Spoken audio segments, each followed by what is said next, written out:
आपसे एक दूसरा और बड़ा कठिन सवाल पूछना चाहता हूँ, जो कि मेरे और मेरी सरकार के सामने सदा मौजूद रहता है।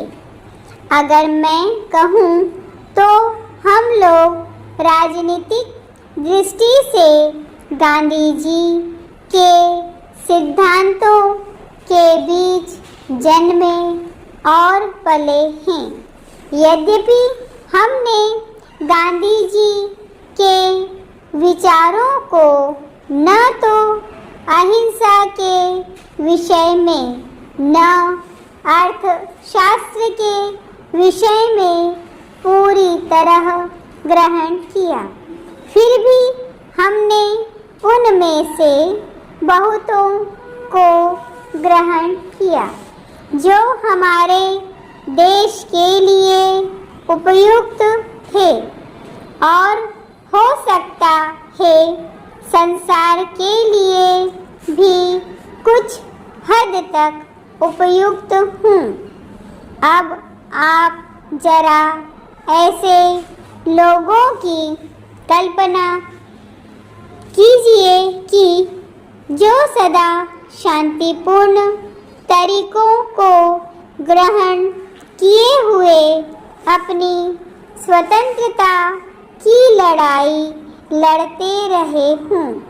उन्हें हर दर्जे की हिंसा का और राज्य की हथियार बंद शक्ति का सामना करना पड़ा हो।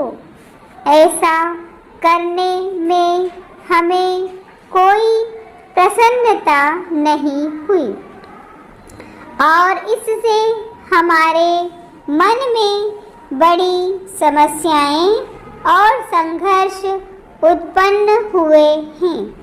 हम लोग एक सरकार की हैसियत से शांति और व्यवस्था के लिए जिम्मेदार थे और यदि हम शांति और व्यवस्था कायम नहीं रख सकते थे तो सारे देश के छिन्न भिन्न होने का भय था।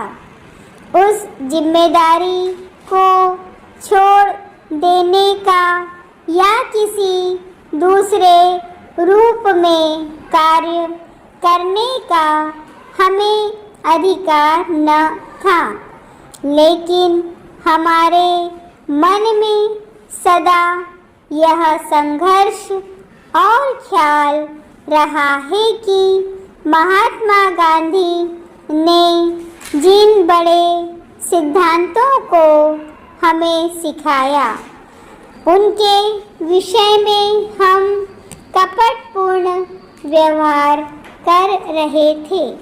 हम बातें तो गांधी जी के सिद्धांतों की करते थे, पर हर कदम पर हम उनको अमल में लाने में असफल होते थे।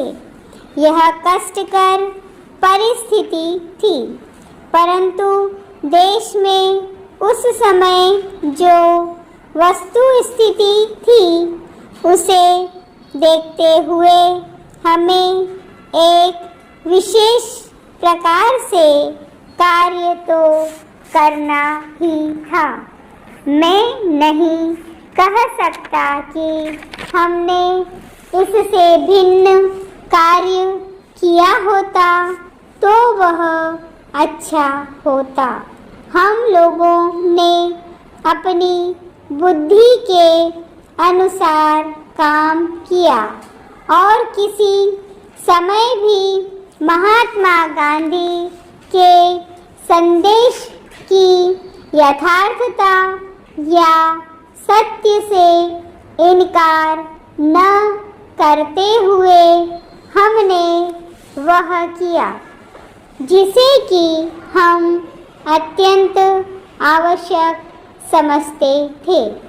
अब जो प्रश्न बार बार अपने विविध रूपों में हमारे सामने आता है, वह यह है कि हम एक व्यापक रूप में नागरिक स्वतंत्रता के लिए प्रतिज्ञाबद्ध हैं। जब तक कि नागरिक स्वतंत्रता का खूब विस्तार न हो, देश में असली स्वतंत्रता नहीं हो सकती।